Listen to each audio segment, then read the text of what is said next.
But first, our Foreign Affairs Correspondent Jonathan Miller reports now on the latest exchanges, which have so far led to the deaths of at least 650 Palestinians. And please, do be warned, his report does contain very distressing images. Gaza lies 100 miles as the crow flies from Israel's Tel Megiddo, better known to most of us as Armageddon.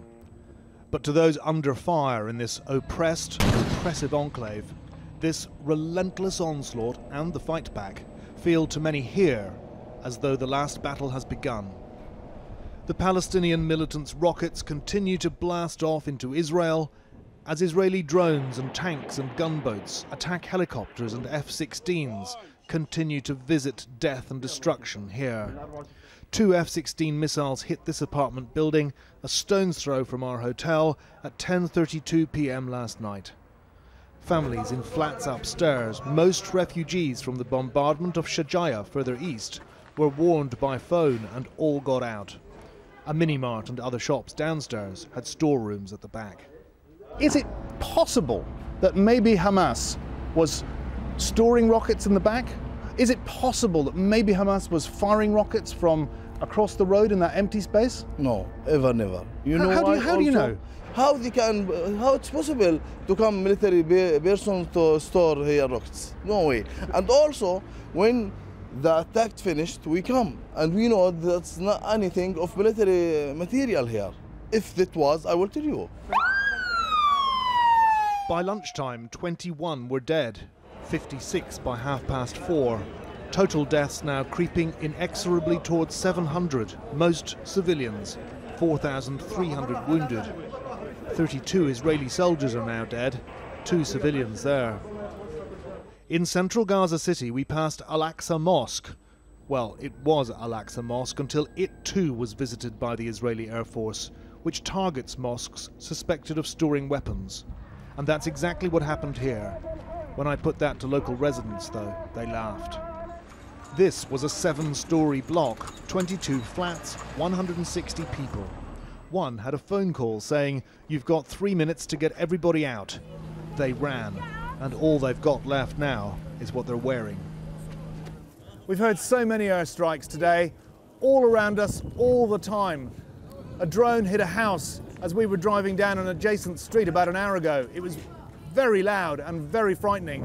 The Palestinians in Gaza live with that fear all the time.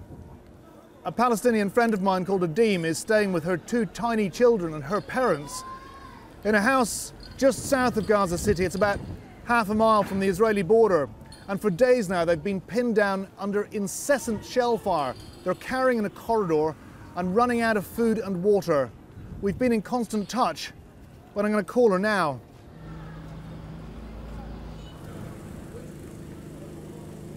Adim, it's Jonathan. Last night, Jonathan, it was the worst and the longest in my life. The shelling started at like midnight and it kept going on till maybe 9 a.m.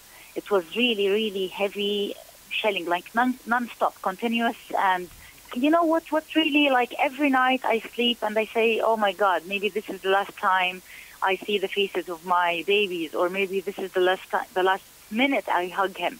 You want to survive, but you know that maybe the next minute you are gone. I really wonder, the Israeli soldier who's behind the tank and who shells Gaza every second. I really wonder, doesn't he have kids? Doesn't he have normal life, family? Like doesn't he think about us as if we are equals to him? We are exactly equal to him. We need a ceasefire. Adim sent me these pictures of shards of tank shell shrapnel that landed on their house, which is now surrounded by Israeli tanks and snipers. I don't know how we're still alive, she said. Not far away from her, people were fleeing the sprawling refugee camp of Khan Yunis after deadly drone strikes and shelling there. They destroyed the house that collapsed on my brother, his wife and their kids, all of them. And this happens every night. They hit the entire neighborhood and we don't know how we can live like this. This is a miserable life. This is not life. At the hospital, mutilated bodies fill the morgue. Israeli soldiers have been on the road since last night. The ambulances and the Red Cross couldn't get the injured. The army moved back, and these young men needed someone to get them. But whoever goes to help them gets shot. 2 days back, we broadcast this distressing footage filmed by Palestinian rights activists. A man who's looking for injured members of his family in Shajaya is shot at, apparently by an Israeli sniper.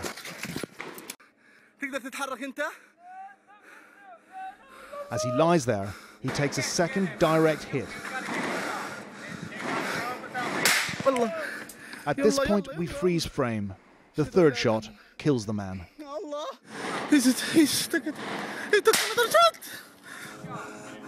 Other rescue workers are unable to even reach him. The dead man's name was Salem Shamali. We tracked down his cousin, who said that he and Salem's parents and sisters found out about his death on social media when the video went viral. They called the ambulances, and ambulances reached the area. And after that, the Israeli fired the ambulance also. And where is Salem's body now? Is it still there? Still there in the same place for 3 days almost. Why can they not get him? Because the Israeli announced that it's a restricted area and no one can access to this area. As the UN human rights chief said that Israel's failure to protect civilians could amount to war crimes, clashes have broken out in the Israeli-occupied territories on the West Bank. It feels like a spark has now been lit which may not easily be extinguished. Israel's intent to crush Palestinian resistance met by determination not to be subdued.